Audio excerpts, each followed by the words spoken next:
Hey, how's it going everybody? My name is Meteor Kaiser and welcome back to part 2 of the Can You Beat Mother 3 on a hard mode thing I'm doing. I just want to say before I jump in, thank you guys so much for your support lately. It really does mean a lot. You guys have been killing it and we are growing really quickly now. So thank you guys so much for keeping up that support. It really does mean a lot.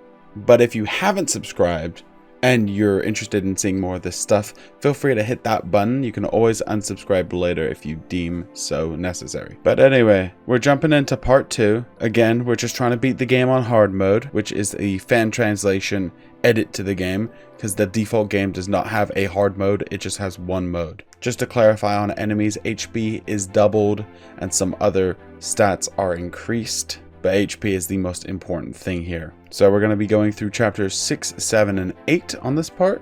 And chapter 6 is the Sunflower Fields, which is not a proper chapter, it's just really sad. So after falling off of the Thunder Tower, Lucas is in a flower field, which we presume is just a dream of his, in which running across the field, he eventually meets up with the ghost of his deceased mother.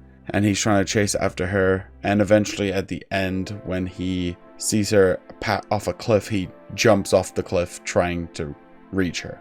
This chapter's super sad. When I was younger, this made me cry like a baby, and even now it still invokes some pretty strong feelings. But that's literally all chapter 6 is. Now chapter 7 is easily the longest chapter in the game. It is the 7 Needles. The chapter starts out with us falling into a hay bale, which Alec decided to place in that specific area because the ghost of Hinawa told him to. That's essentially what the idea behind it is. Well, it saved Lucas's life, so once again, like in chapter 4, we are split up from the rest of our party, except we pretty much find Boney immediately. The first thing that we'll notice when we're crossing over a bridge is we see actually Ionia, who is tied up. Don't ask questions. But Ionia takes us over back to Aeolia's house, and Aeolia basically lets us know about the needles. The 7 Magypsies sealed away the Dark Dragon, who is supposedly either a good or a bad force depending on who pulls out the needles. The needles are the seal in which each Magypsy guards, so when a seal is released, then the Magypsy will disappear with the seal. So the first seal was pulled out and Aeolia disappeared as a result, which is kind of funny how the leader of the Magypsies is in charge of the first seal. Something important to clarify here is every time a Magypsy disappears, they will leave behind a razor and some lipstick, which is their memento. And that memento will be able to bring any party member back to full HP after death, which is good, don't get me wrong, that's really good, but I mess up, and trust me, I pretty much waste every single one of these. So if you can keep hold of it, maybe put it away in the item guide.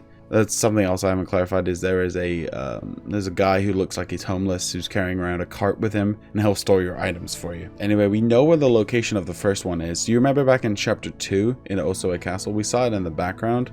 So from Aeolia's house, we're able to take an underground path with Ionia coming with us, and just to check on the situation of the seal. Once we reach the opened up needle, we sort of get that backstory that I was talking about before. And so it's essentially up to us to pull the majority of the seals, of the needles out.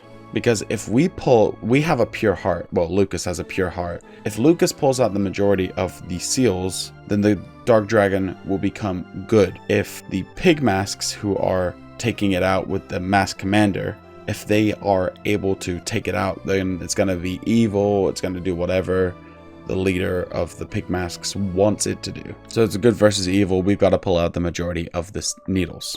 We learn that the location of the second needle is actually back towards the factory or Club Titiboo that we were at earlier, except instead of going to Club Titiboo, we will be going to the Chimera Research Facility.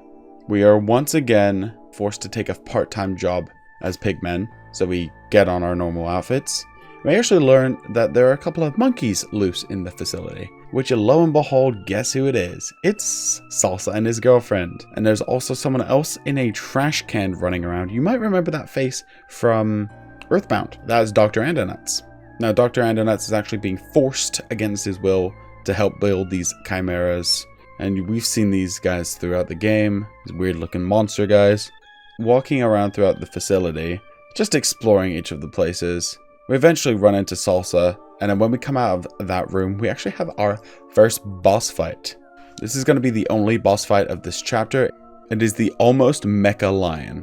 The Almost Mecha Lion is really annoying for me to deal with. Considering right now I only have Lucas and Boney. Technically there is a way that you can get Duster at this point, but I wanted to do everything canonically, quote unquote. So our little lion boy here has 1684 HP by default, so we double that to 3200. Whew! It's vulnerable to PK Thunder, but we don't have that option really right now. The lion can breathe fire, which is basically a PK fire alpha, which does about 40 damage to each party member. It can bite, which does light damage to one party member, and then it can dig in with its claws, which can do a lot of damage, and it also has poison, a poison attack. So Lucas is going to be PP screwed here, right? Because he's got to do life ups and he's got to do healings in order to cure that poison. So you're going to want to have Boney attacking literally every single turn. Having some items would be useful. Keep Lucas on healing mainly, but make sure Boney's attacking all the time. Because Boney can get about 50 or so damage per turn, at least. But when you think about it, that's like 64 turns. But that's just make sure that you attack with Lucas when you have the chance. It's more important to keep up your life up, alphas, betas, all of that stuff. Worst comes to worst, if you are low on PP, remember you should have maybe 1 or 2 magic tarts. If not, well, hopefully you can grind for some. I get disgustingly close once again. I run out of PP and my guys are about 60 HP, but then I somehow was able to clutch it out. I thought I was going to have to reset, to be honest, but it only took me 1 try. Jesus.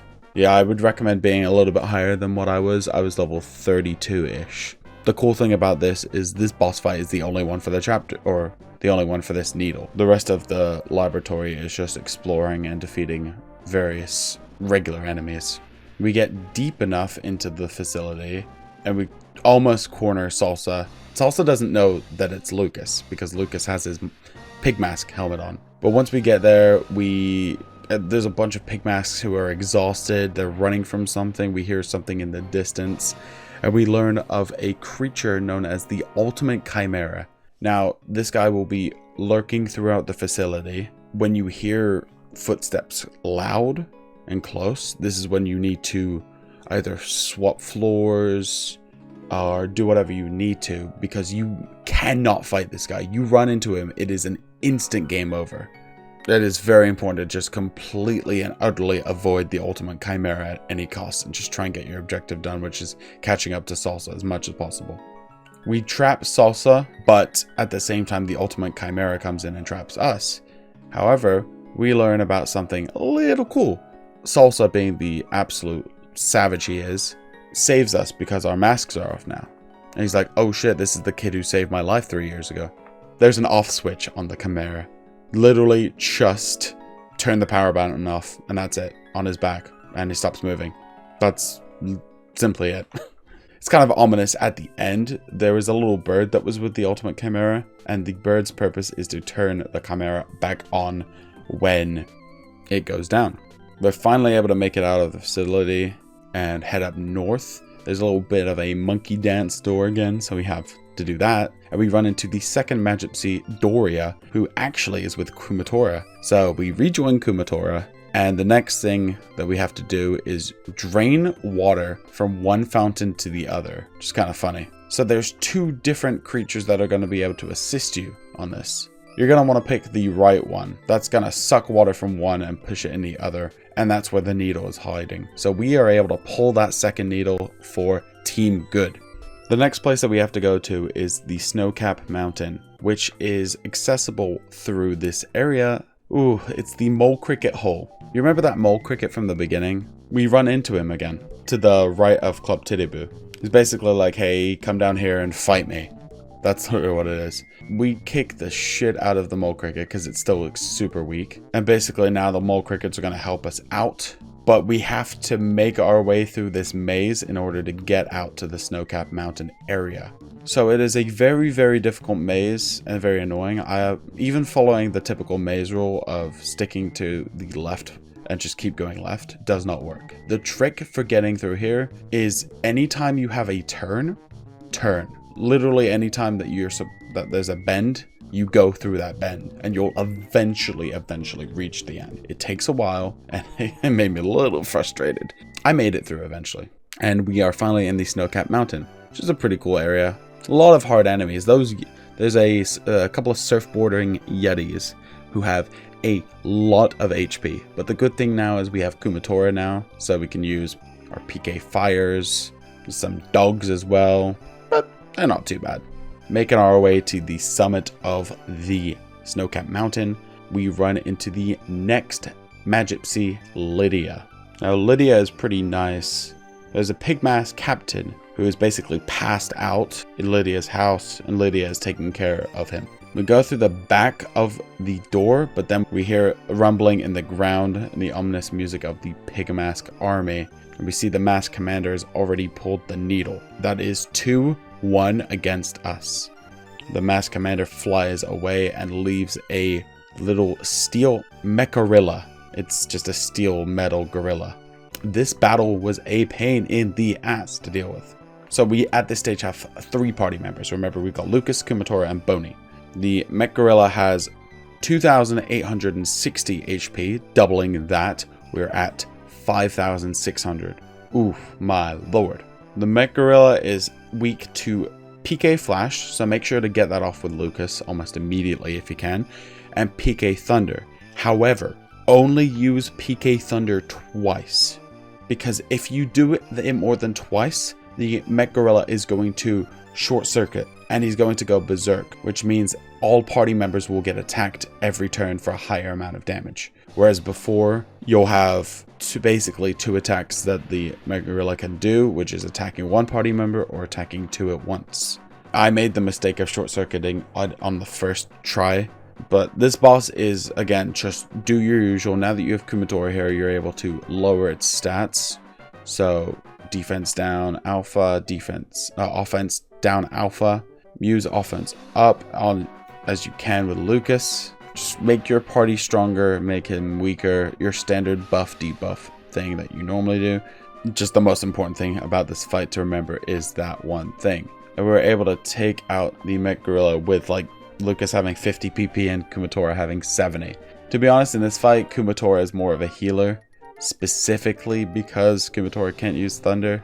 And Thunder is the best single targeting thing besides from Freeze, and I wouldn't really use Freeze on a snowy mountain, right? Anyway, Lydia disappears just like Doria did before. We take their mementos and we leave on a fridge. I'm not joking. We leave through the back of the mountain in a fridge that takes us all the way to the graveyard.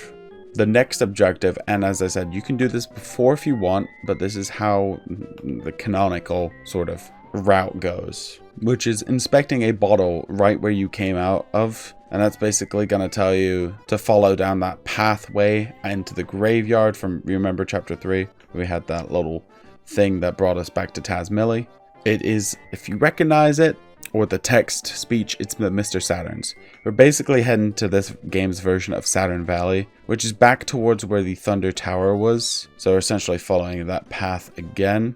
But when we actually reach Saturn Valley, it turns out that the Pigmask army is holding the Mr. Saturns captive. They're trying to scare the living crap out of them with fright bots. Which is kind of funny how fright bots, when you fight against fright bots, right? They literally do not do anything to you. They'll just say berating stuff. They'll try and scare you, but they won't do any damage to you.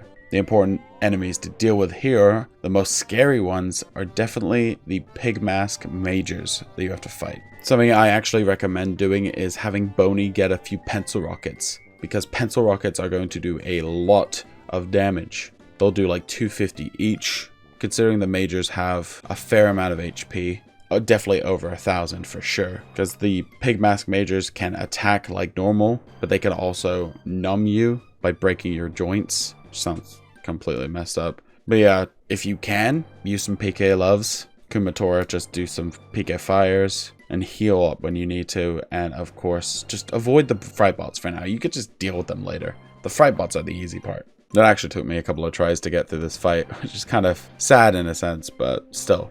But anyway, the majors are actually holding Duster captive, along with, for some reason, Rope Snake was there as well. But Rope Snake decides that he's not strong enough to stay with us, but Duster is, and Duster joins us. Now we head out the back of Saturn Valley, and we're able to reach the next location where the next needle is. The fourth needle, which is guided by Figria. Sure, we'll go with that. So the back of Saturn Valley houses Fire Mountain, which is our next needle location. There's something else I haven't mentioned as well. So you remember the mole crickets, right? They're going to be salesmen for you now, essentially. So outside of each Magipsy house is probably going to be a mole cricket there. So make sure to buy as much of new equipment as you can. Anyway, Figria sleeps literally all the time. So just don't worry about that. There's a little rock puzzle that we have to get through. That's not too bad. The bad thing, however, is these enemies are insanely difficult, right? Pretty much all of the regular enemies are super annoying. There are the Sky Titanies, which do a lot of damage. Pigmask Captains, which are your standard guys. There is Miss Lava, who is the scariest person, because she has Fire Gamma. And Fire Gamma does like 100+ damage to each party member. That and the, I don't remember his name, Magman, I think. Magman does basically, he can summon flies and does a PK Fire beta to the party. The good thing, however, is the actual volcano part itself is a very short area. So just try to escape from the enemies. I die a lot, and I use up pretty much all of my mementos at this point. But we run into the next boss fight, which is Facade. Yeah, you heard me right. So Facade actually survived the fall off of Thunder Tower somehow. But now Facade has horns embedded into his head that are coming out of his mouth. So now he needs an interpreter in order to speak for him. Now our boy Facade has a good solid 3,100 HP. So double that, we got 6,200, which by itself is annoying, but you know. So this fight is a doozy, a lot harder than the gorilla was for sure. Now that we have Duster back, however, things are going to be a little bit smoother, at least now that we have our full party. So of course you want to open up this fight by using your standard shield Omega, offense down Alpha, and using your Feath tools, your scary masks, and your tickle sticks. So Facade starts out with a shield, and basically her abilities are as follows. He can charge a single party member, attack 3 at once with an off-key music attack. He'll throw a bunch of bombs. He emits a dazzling light, which can make people cry. And there's also, this one's a pain in the ass. If he emits an intense light, that can make a party member faint. It can instantly kill people if it gets lucky enough. It can emit an awful smell, forgetfulness gas, and flea bombs that will inflict nausea, forgetfulness, and fleas respectively. He has a shield device, which he can proc that shield again. And then he can also scarf down a luxury banana, which will heal between 5 and 600 HP. And then sometimes he'll just smile, which is useful because that means he just won't do anything. He becomes vulnerable to soul guns because obviously he's a mecha now, essentially because of his nose makeover thing. The other thing I do make sure I use is I shield up a few of my party members, and I'm just making sure that I'm attacking every turn. His weakness is just bombs, but I pretty much stick to a PK Thunder type thing. If Lucas does have forgetfulness, try and heal that with a secret herb or whatever healing items have. If not, just switch between Kumatora and Lucas for healers. This was another close call of a fight, and this was like everyone was starting to die. I had fleas, Kumatora had forgetfulness, like 15 PP, 10 PP left, that type of thing. Super close. Again, these fights, here's what I heard, right? I heard, oh, the first fights are going to be the worst. And yes, well, I still do agree that the first couple of fights have been the worst. These ones are still really awful. Double HP does make this really hard. It's really all about PP management. That's really what it is. But we're able to get the 4th needle, so that makes it 2-2. And next we're able to move on to the 5th needle, which is, in my opinion, the best part of this game. So in order to get back, the Mr. Saturns help us out by capturing some birds, which take us back to Tasmele Village. and we actually have to dive into the ocean for the next part of the game. So obviously, being human beings and dogs / creatures that need oxygen, we're going to need to have some oxygen underwater. There are oxygen supplying stations throughout this area, which basically just give us a kiss. They kiss us to give us oxygen. The enemies that you'll be facing in this area are the Navy Squeals, which are more annoying versions of Pigman Captain, essentially. You're going to want to wall staple them and just beat them down. There's a few fish enemies. There's an upgraded lobster. Nothing terrible, though. Not nearly as bad as the fire area. We make our way to the very end and we run into Mr. Eddie. Mr. Eddie is a unwinnable fight, but we need to try and get him super low, right? So Master Eddie has a total of, with the mod, 5,000 HP.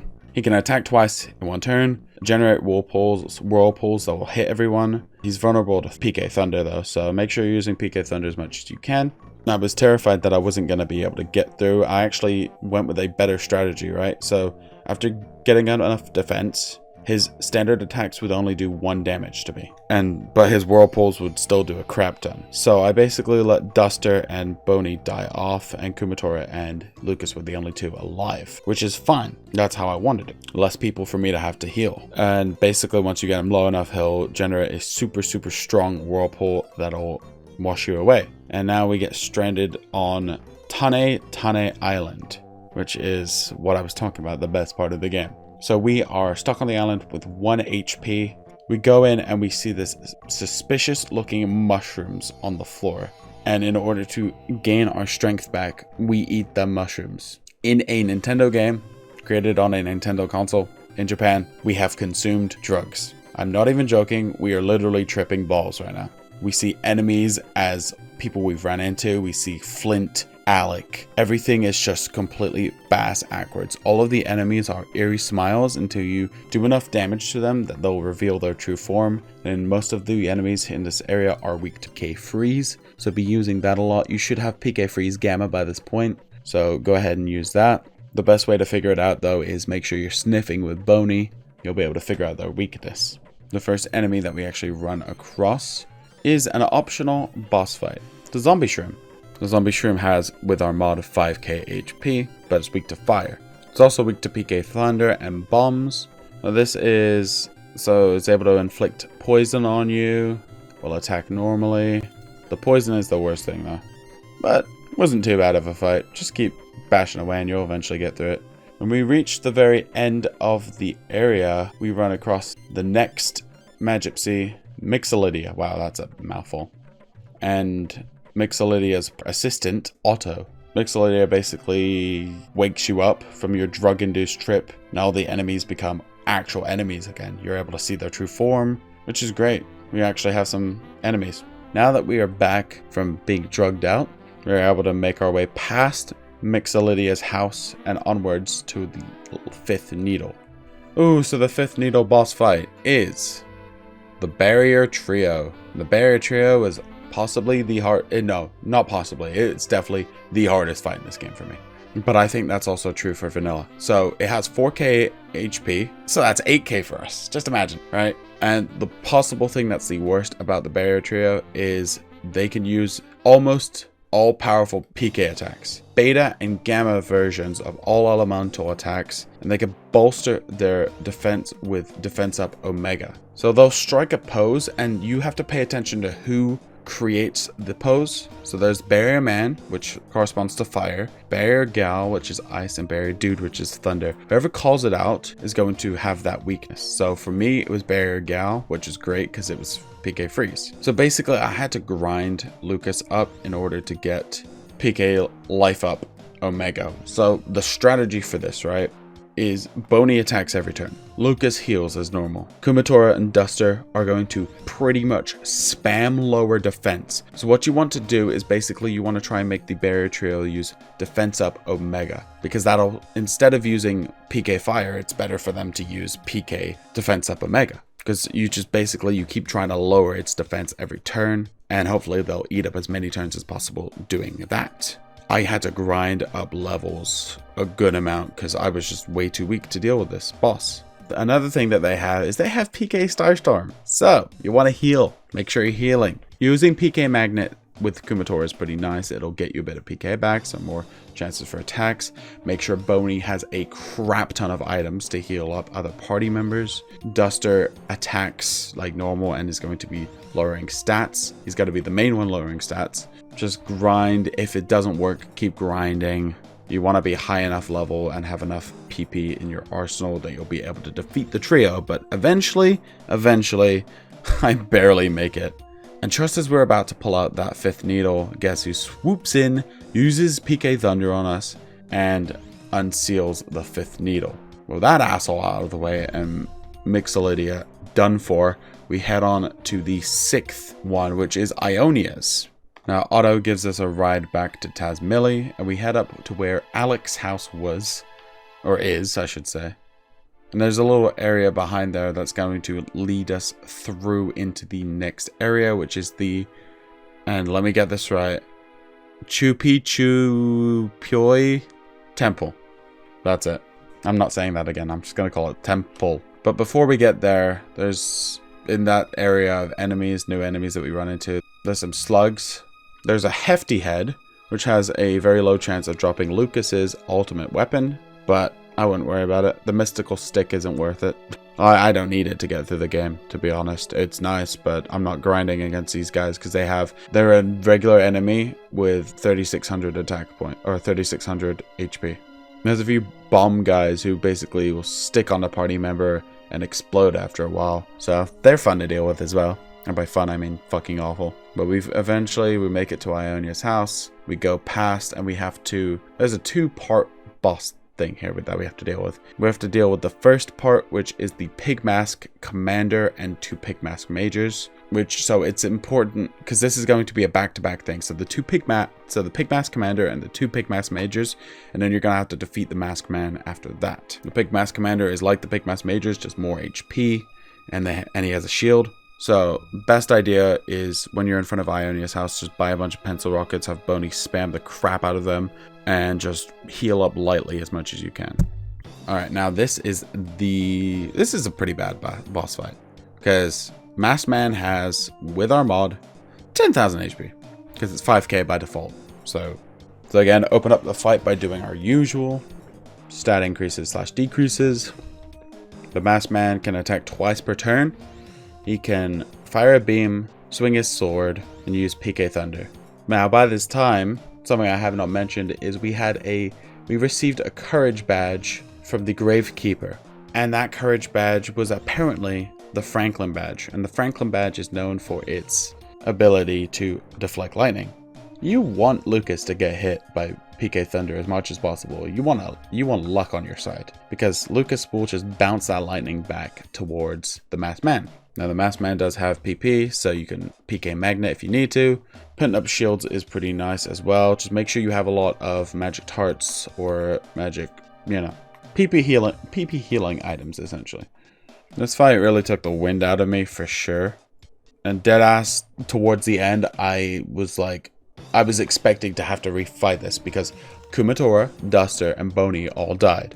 And it was literally just Lucas. And I was like, alright, let me try this. See what I could do. So I had some double jerkies left. I had a few items that I could use. He also has PK Love Gamma, which is scary. PK Love Gamma does a lot, and it's unblockable damage. So it's guaranteed you're going to take that amount. This was definitely the closest fight so far, because I was literally dying. I took mortal damage, and I was just trying to spam through, see how many attacks I can get through, and I actually won. This was literally to the wire, edge of your seat fight. I was almost in tears how fucking lucky I was at the very end. And I didn't have to grind anymore. But holy crap, we finally defeat Masked Man. We're able to pull that 6th needle. Ionia disappears. And we are now 3-3. And this leads us into chapter 8, which is where the last needle is. And next up, we move on to chapter 8, simply titled All Things. So as soon as we are done pulling out the 6th needle, we leave the temple and we are introduced to a chauffeur who's saying, hey, the leader of my city wants to talk to you. And so you eventually get brought over to Newport City. Newport City is a very, very happy looking metropolis of civilization. The penultimate sort of end goal for imperialism. This is really just an anecdote about imperialism, which is kind of weird, but also kind of funny at the same time. So we explore a little bit of the city. We get shown to a theater which shows clips of Ness and his gang from Earthbound. We move into an arcade area, which actually holds the next area of the game, which is underneath the arcade, which is the sewers of the city. The funny reason why we're actually down there is because Boney was following a little bug and he got trapped down the sewers, so we had to go follow him. After reuniting with Boney inside the sewers, we actually run across Leader, who has been tied down here. Now, this is the major point of spoilers of the game, alright? So, just a little warning here. So, all of the members of Tasmilly Village were once a part of the regular world. The world basically ended, quote unquote, and the only place of civilization now is Nowhere Islands. When moving to the Nowhere Islands, they decided to have everybody's memories wiped except for one person, Leader. That is specifically the reason why he chose not to speak to anyone. It's because he is the only one with his memories intact. Just in case there was an issue, it would be smart to have one person with their memories intact. He talks about Porky, who is the ruler of the Newport City. Exactly that same Porky from Earthbound. He basically fled to the Nowhere Islands and wanted to rule the world from here. That's why he's trying to pull out the needles to get the dragon to do his bidding, essentially. And there's also the last Magipsy known as Locria, who is the traitor of the bunch, who joined up with the Pig Mask army. After Leader essentially explains all of that backstory stuff to us, we head back out of the sewers. But before we can do that, guess who shows up for one last battle against us? It is Facade. And this time he is Miracle Facade. He's back and he's hornier than ever.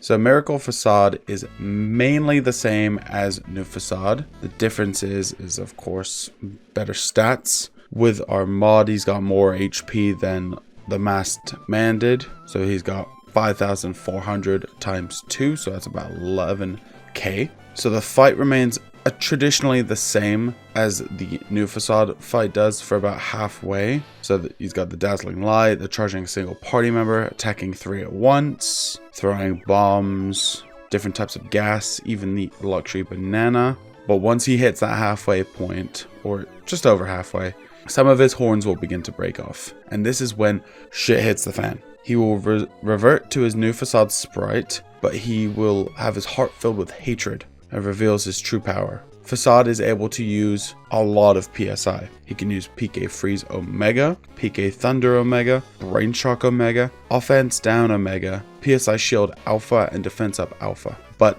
definitely the most dangerous attack he has PK Starstorm. Definitely make sure you're having some PSI shields up at this point.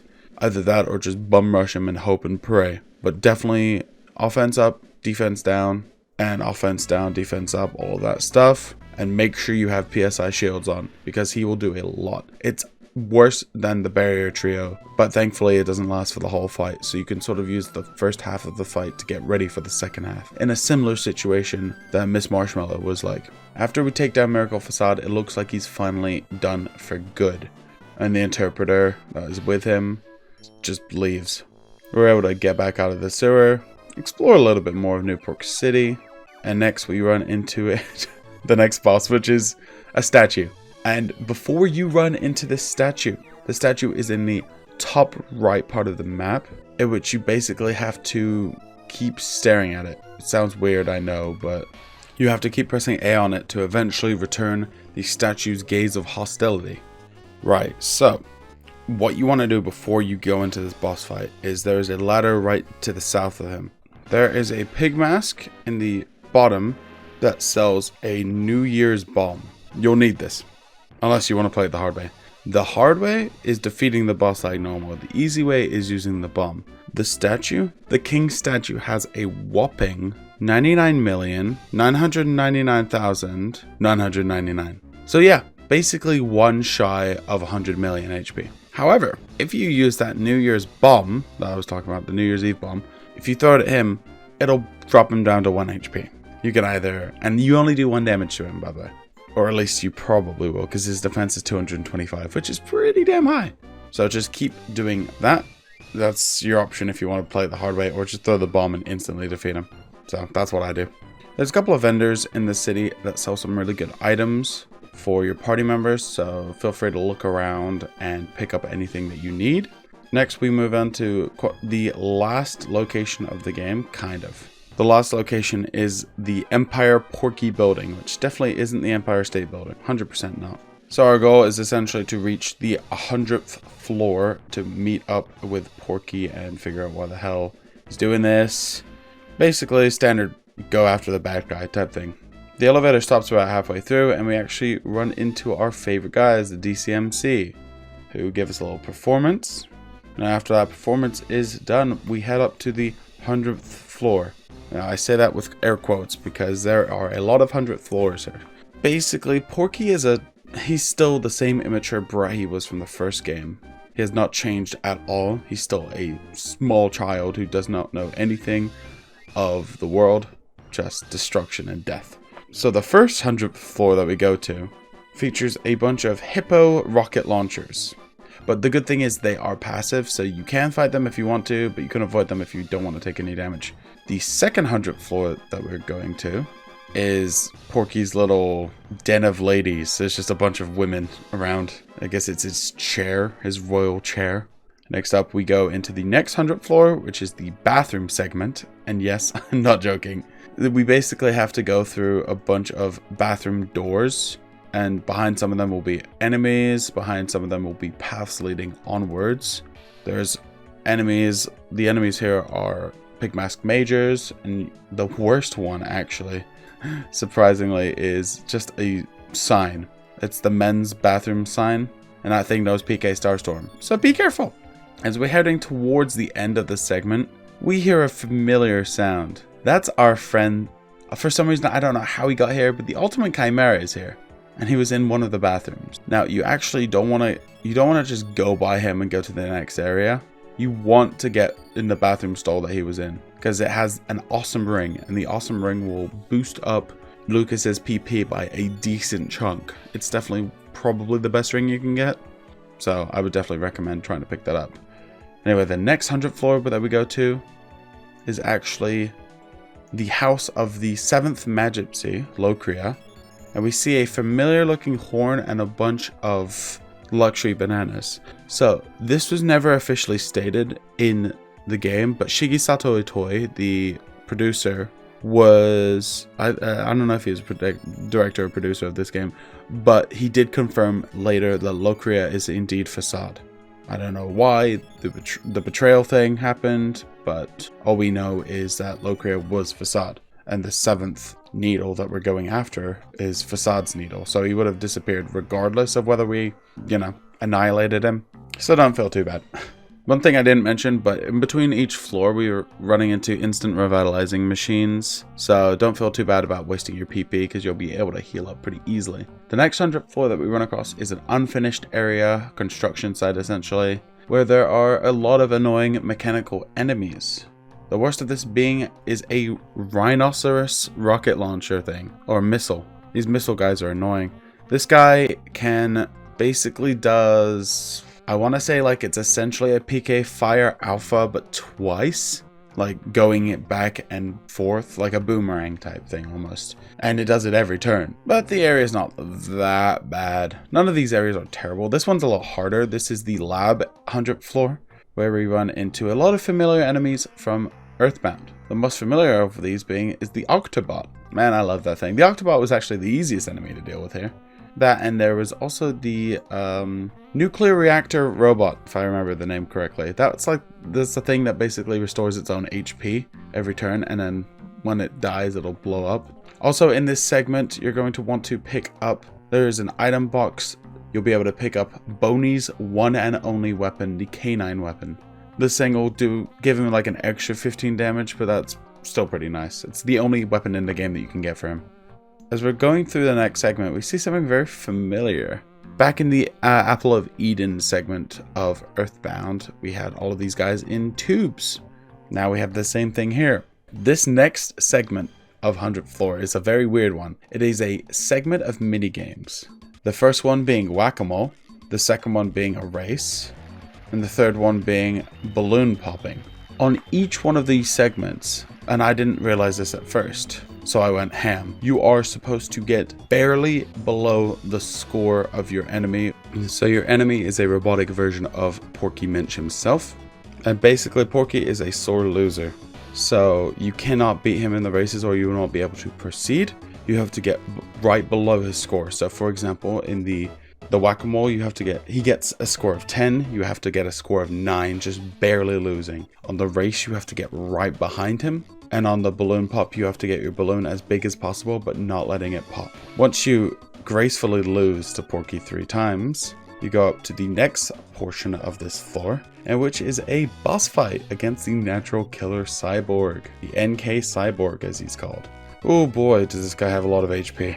This is the bulkiest enemy of the game, for sure, with a whopping 7,500 HP, doubling that to 15,000 HP. Oh my lord. It's not just the HP that makes him annoying, right? Alright, so the NK cyborg has a lot of powerful attacks at its disposal.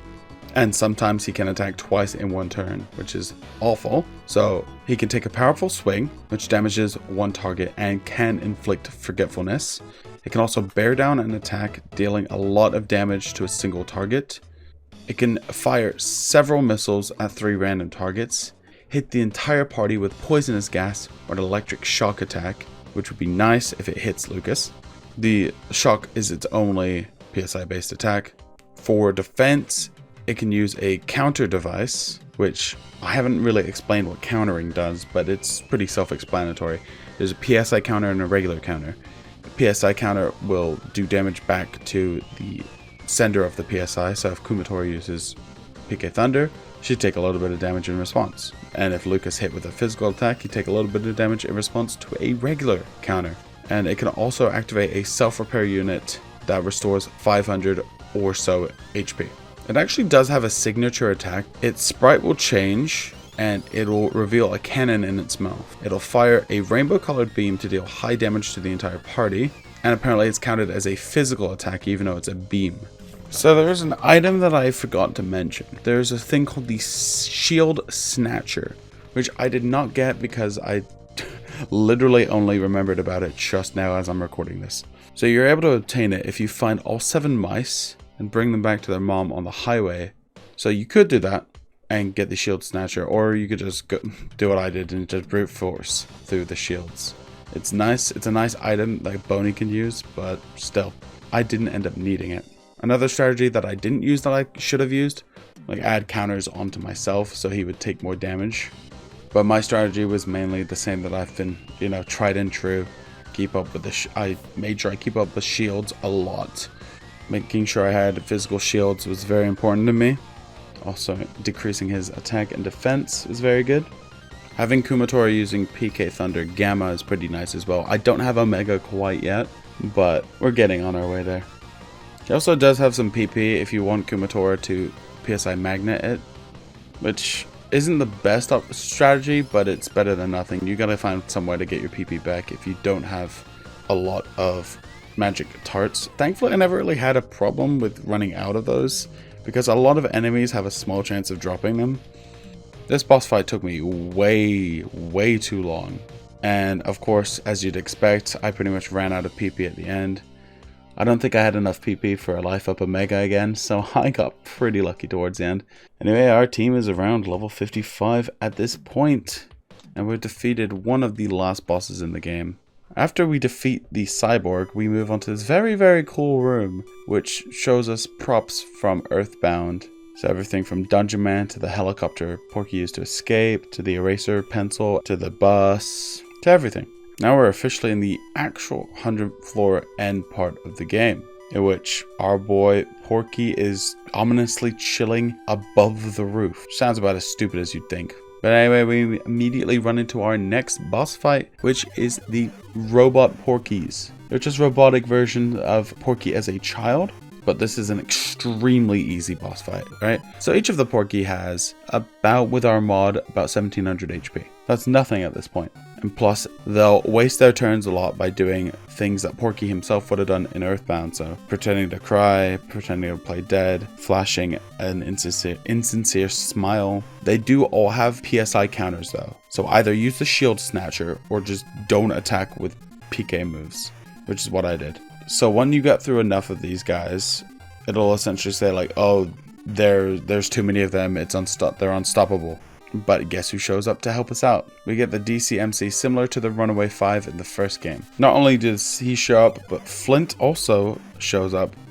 Along with Flint, the entire party gets basically thrown into the basement, and we have to chase after Porky. This is the final segment of the game, with enemies very similar to back in the Cave of the Past. There's just 2 enemies here, but they both have a good amount of HP. There's the Minerally and the Phenomeno. Minerally is very strong but doesn't do a lot of damage, and the Phenomeno does a lot of damage but isn't very strong, if that makes sense. We get a very, very powerful stick for Lucas, and after we do that, we head around halfway into the cave and we run across who else but Porky himself. Porky has been, oh god, Porky looks so weird here. Porky basically looks like his sprite has been completely whitened. He is laying on a bed that is controlled by a spider-like creature. And the spider-like creature is the mechanical boss that we have to fight. Now, this boss fight made me wipe. This was actually really difficult at first. During the fight, he basically explains to us how he became powerful. So he was able to learn PSI and was able to perform inexplicable attacks just like Gygus. He explains that due to time travel, he became immortal, which is interesting. But yeah, that's essentially why he is alive still. And he's also unkillable. So immortal and unkillable. He wants to bring the Dark Dragon, so it's only him and the Dark Dragon remaining in the world. He has a few abilities. One, he can lower the attack and defense of every party member, which is possibly the worst thing. He has a PSI counter.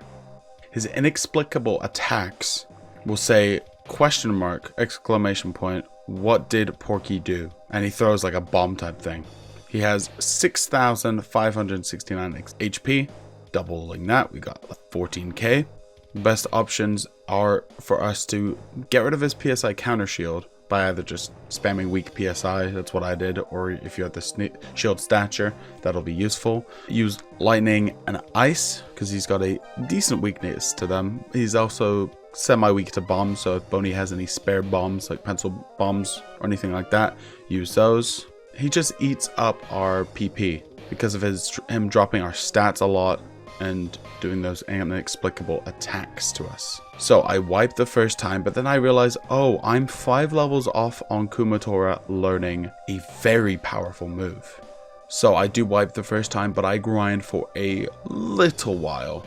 Now the reason I grind for a little while is because Kumatora is at level 55 and I want to get her to level 60 in order to learn a move called PK Ground, which is a Kumatora exclusive move only in Mother 3. Which works on all enemies, which doesn't really matter here, but still. It'll hit the opponent 5 times to do between 5 and 12% of the enemy's max HP. And it goes through shields and counters, so it makes the shields and counters irrelevant. With our damage essentially being doubled on Kumatora, instead of... Basically, Kumatora is able to do like 800 or so damage just herself per turn, which basically makes the boss fight irrelevant. So, PK Ground is OP as hell. Midway, about when we were about to finish the fight, Porky escapes into his absolutely safe capsule that Dr. Andernuts was forced to make for him. The catch about the absolute safe capsule is it protects anything, any damage from the outside, but it also protects anything from the inside. So that essentially means our boy Porky is going to be stuck in this capsule for the rest of eternity. So Porky never dies, but Porky can't do anything. He's literally stuck in there until the end of time, until the universe implodes, and he'll still probably be alive. What a sad, cruel fate. After defeating Porky and making his existence irrelevant, we actually learn, as we're heading to the 7th needle, the identity of the masked man. Flint actually has figured it out, because Flint had a sneaking suspicion that the masked man was indeed Klaus. It is Klaus, but he has no recollection of who we are. So as we're heading to that final 7th needle, we have to fight against him. Now, I'm not entirely sure the whole situation. I think Klaus was dead, but he has been brought back to life by Porky's powers and was able to brainwash him. I think he's been mechanized. I don't know if he is alive or if he really isn't. That's honestly something I still am not sure about. So we run into our final boss fight, and this is against the masked man himself. Part 2. The boss fight against Klaus. So this is a very interesting boss fight, specifically because Lucas won't attack. Kumatora, Duster, and Boney get wiped out before the fight begins because of Klaus's insane PK Thunder skills. PK Thunder knocks everyone else out except for Lucas, and Lucas will refuse to attack his brother. What we have to do is basically we have to wait out until Klaus can remember us. So guarding each turn, healing, all of that sort of stuff to keep us alive. Honestly, defense up isn't really going to help that bad. The best thing is to just keep defending, because the masked man, Klaus, whatever you want to call him, will basically bring us to mortal damage every attack, because he has PK Love Omega, very strong other attacks. He'll attack at least twice a turn. However, even if we take mortal damage, if we guard, the scrolling HP will go very slowly, and that'll give us ample time to heal when we get below 100 HP. So just try and conserve your PP, because it does take a while to get through this phase. Eventually, with the help of, I guess, Hinawa's spirit, us, and Flint. But towards the very end, the masked man reveals his face, he takes off his mask, and Klaus does something so sad. He uses the strongest PK Thunder attack he can possibly gather and uses it on Lucas. Lucas deflects it with the Franklin badge. Klaus kills himself. And holy fuck, is this hard to play. After Klaus has been rendered deceased. Oh god, it's so bad. We pull the final needle and use the Dark Dragon for good. Well, we think it's good. I still don't know if this is a good ending or not. This is kind of weird, but everything explodes. Natural disasters tear the land apart. You see cutscenes of just fire, whirlpools, and then it just says end with a question mark. However, make sure to move around in the post cutscene, because you'll hear voices like you're schizophrenic. I think at this point you're playing as yourself, like the character you are, like hard mode for us. So just keep walking around. You'll be able to talk to people. You'll notice some people like Kumatora and all of those, the mole crickets.